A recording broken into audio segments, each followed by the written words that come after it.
द्रोणाचार्य जी से दुर्योधन कह रहे हैं कि पांडवों की सेना के महारथियों का परिचय करवा रहा है, जबकि वो खुद जानते हैं, जब उन्होंने पढ़ाया है और फिर भी परिचय करवा रहे हैं। कौन? दुर्योधन। एक ये उनको याद दिला रहे हैं कि शायद ये कुछ क्रोधित हो जाएं और भयंकर युद्ध शुरू हो जाए, लेकिन ऐसा कुछ नहीं है। गुरु का स्वभाव कुछ अलग होता है, अचानक क्रोध नहीं आता है।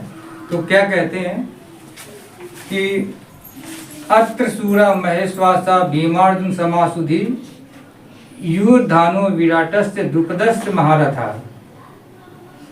फिर से सुनिए, अत्र सूरा महेश्वासा भीमार्जुन समा युधि युधानो विराटस्य द्रुपदस्य महारथा। यानी ये कहते हैं कि यहाँ देखिए पितामह के साथ साथ और भी जितने योद्धा थे भीष्म पितामह के साथ साथ, वो तो अपनी तरफ हैं, अपनी तरफ कम है लेकिन उनकी तरफ ज्यादा है। तो वही नाम गिना के बता रहे हैं। तो यहाँ पर जो आया अत्र, अत्र मान होता है यहाँ, सबको आता होगा। सूरा माने बड़े बड़े शूरवीर। अपनी तरफ को नहीं कह रहे हैं कि भीष्म पितामह हैं, गुरु कृपाचार्य हैं, गुरु द्रोणाचार्य हैं, अश्वत्थामा है और कर्ण है, दुशासन है। अपनी तरफ को नहीं ध्यान दे रहे, वो दूसरों के तरफ जो है योद्धा उनको देख के भयभीत है। कौन? दुर्योधन। अत्र माने यहाँ, सूरा माने और फिर आया महेश्वासा। महेश्वासा माने बड़े बड़े धनुष लिए हुए।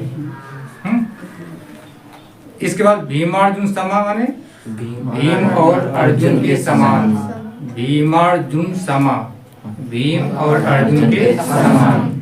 युधि माने युद्ध में, इस युद्ध में बड़े बड़े महावीर जो धनुष लिए खड़े हुए हैं वो अर्जुन और भीम से भी भयंकर हैं। ठीक, बड़े बड़े हैं।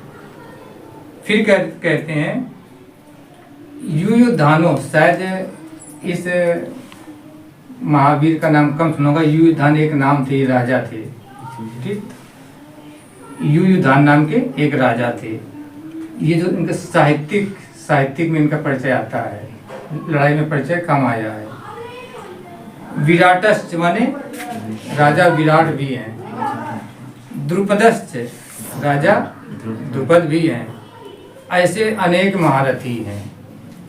फिर कहते हैं, इस पर भी नहीं बोल रहे हैं, कौन? आचार्य द्रोणाचार्य। फिर उनको और आगे देखा सुनाते हैं। धृष्ट केतुश्चेकितानः काशिच राजस्य वीरवान पुरुधिकृत्य भोजश्च शैव्यश्च नरपुंगवः। ठीक, यानी कहते हैं चेकिताना माने एक और एक चेकितान नाम के राजा थे। धृष्ट केतु मतलब धृष्टकेतु नाम है। ये सब लगभग राजाओं नाम चल रहे हैं। धृष्टकेतु थे और चेकितान थे। ये अनेक वीरवान माने पराक्रमी, एक से एक पराक्रमी राजा थे। और इसके बाद और क्या है? कशिश राज, बहुत वीरवान एक राजा थे। कशिश राज पुरजित भी थे। अब उनके विषय में अब भी नहीं बोले, इतने राजाओं के नाम बता के अब भी नहीं वो कुछ बोल रहे हैं। तो अब फिर एक और है जो 6वां श्लोक है इसका। कहते हैं युधामिश्च विक्रांत उत्तमौजाश्च वीर्यवान सौभद्रो द्रौपदेश्च सर्व एव महारथा। अब फिर से नाम ले रहे हैं, कौन कौन? अब नाम कौन आया अभी? कुंती भोज और युधामन्युश्च, ये नाम है। यानी युधामन्यु नाम के एक राजा हैं जो बहुत वीरवान है, पराक्रमी है। उत्तम मौजा भी एक राजा है। और सौभद्रा माने सुभद्रा के पुत्र कौन थे? अभिमन्यु भी हैं। एक छोटे से बच्चे तक के लिए व्याप्त है किसके अंदर? सुभद्रा पुत्र। और द्रौपदेया द्रौपदी के पुत्र, द्रौपदी के कितने पुत्र थे? 5 पांचों पुत्रों को मारा था ना अश्वत्थामा ने, उसका आगे विवरण आएगा। और सब के सब एक से एक महारथी हैं।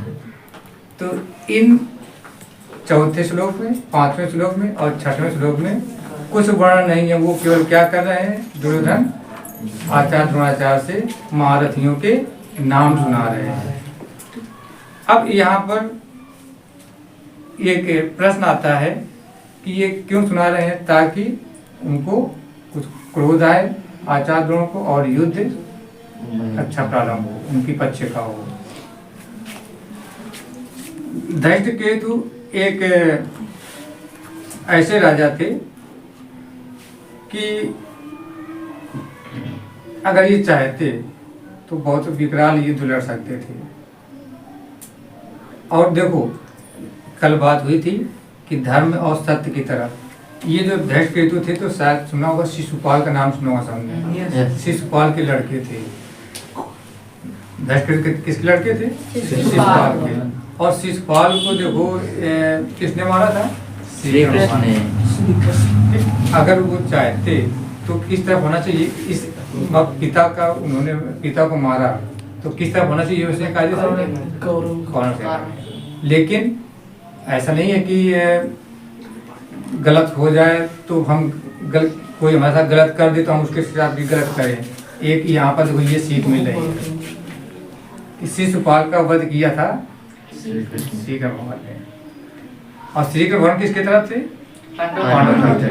और धृष्टकेतु किसकी तरफ आ गए? पांडव। क्योंकि जानते थे कि हमारे पिता गलत थे।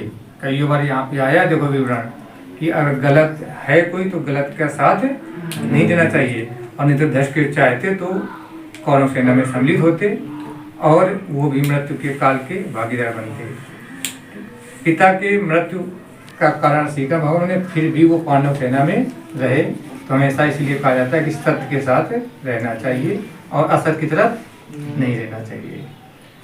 तो यहाँ पर एक सबसे ये अच्छा आपको मार्गदर्शन के लिए मिला कि अपना इतिहास गवाह है कि अगर हम सत्य के साथ रहेंगे तो जो असत्य, जो हमारे पूर्वज कर गए, गलतियाँ कर गए, उन पे हम लोग कुछ अंकुश लगा सकते हैं।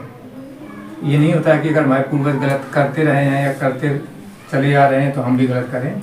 अपने आप को संयम करके अच्छे मार्ग पे चलना चाहिए। तो ऐसे ही यहाँ पे धृष्टकेतु का बहुत अच्छा उदाहरण मिलता है कि ऐसा नहीं कि कोई हमारे साथ गलत कर दे तो हम भी अन्याय करने लगे। गलत कोई कर रहा है तो हमको अपने ज्ञान के द्वारा, अपनी अच्छाइयों के द्वारा उसको समझाया जाए, उसको परास्त किया जाए, न कि युद्ध लड़के। ठीक, आज के लिए इतना ही। जय हिंद, जय भारत।